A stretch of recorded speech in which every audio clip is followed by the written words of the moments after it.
I think everything's at a gridlock. It's a waste of time continuing to go in there behind closed doors. We are elected by the people. We represent the people. We need to be on the House floor, and we can fight this out on the House floor. I think we need to start voting. Can anyone get to 217? No. Have you spoken to Trump at all about Scalise's health concerns? No, I haven't talked with Mr. President. Could you go into those concerns a little bit? You said that you couldn't get to Scalise because of his blood cancer diagnosis, right? Well, number one, I do support Jim Jordan, but I also have concerns about his cancer. I say that with tremendous compassion. My father passed away with cancer, and I brought it up in our conference meeting there. The way I see it is our country is in extraordinary times.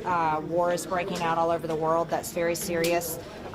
We stand with Israel and are all watching what's happening over there.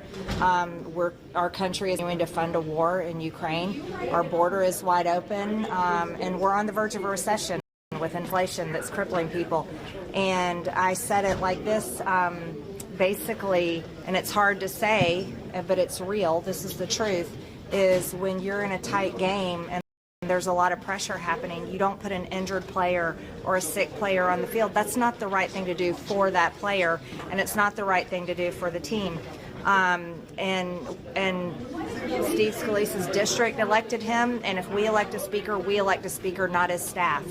And it's a reality, and I think that's very important. It's hard to talk about, but it's an important reality. I say that as a person that am concerned about the President of the United States, probably dementia. I say that concerned about an 80-year-old Democrat leader in the Senate.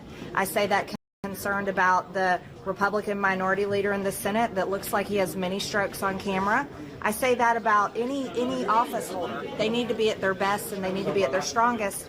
And I say that in the greatest respect for Steve Scalise. I want to see him beat cancer, being Speaker of the House, traveling all over the country, having one of the hardest jobs in the world, the hardest job in Congress. It's not the time for this to happen. I support Jim Jordan. He is a fighter. He's a conservative. And he also upholds the same policies that President Trump has, America First, and that's what Republican voters all over the country support. Just circle back a moment ago, you said no one can get to 217. Where do you go from here then? We go to the House floor, and we get in front of the American people because they deserve to see it. And votes will change. In that room, when it's a private secret ballot, they'll change on the House floor when people have to have their vote in public, in front of the lights and the camera, and they can get phone calls from their district. Do you think that we're going to go to the floor today for the first round? I certainly hope so. I think it looks, it's not a good look for the Republican conference, unwilling to go to the floor for a vote. Did leadership give any indication that that's the plan? Not at this time, and I believe in the conference meeting because I'm tired of the revolving door of the same and over speeches. I'm ready to get it done. Would you urge McCarthy to come back? If that's what needs to happen, he certainly had over 96% of our conference. It was just 4% of our conference that voted to oust him.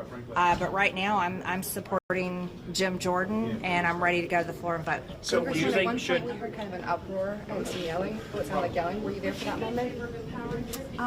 They could have been laughing about something. I don't know. There wasn't anybody yelling at each other in any ugly way. If Scalise makes the argument, hey, I am healthy to do this, I've talked to my doctor, I'm capable of doing this, I'm fit, what's your response to that? Well, he has been making that argument, and of course been very transparent. I have a lot of respect for him for that.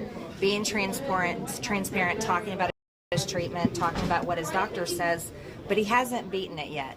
And, my father at one time, there was a lot of optimism while he was undergoing treatment, and we thought he was getting better. That's how cancer works. There's good times, and then there's really bad days, too.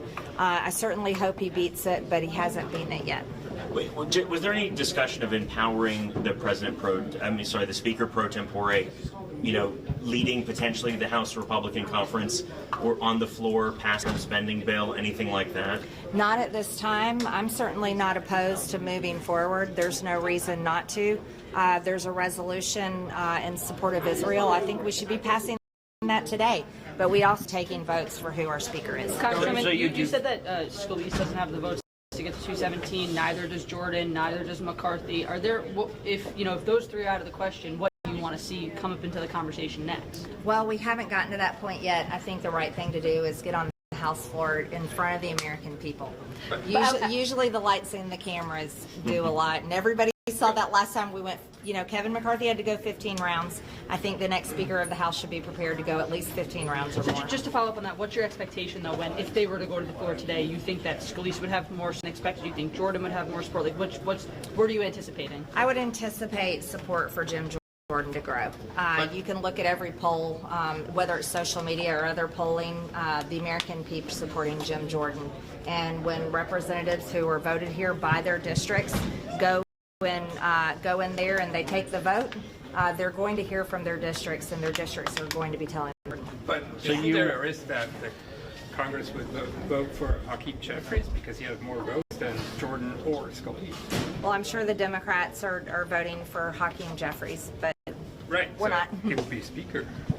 That's not how it worked last time. There were 24. There were 20 holdouts with different names. There were so many for. You can look at the history of the 50. You don't think that's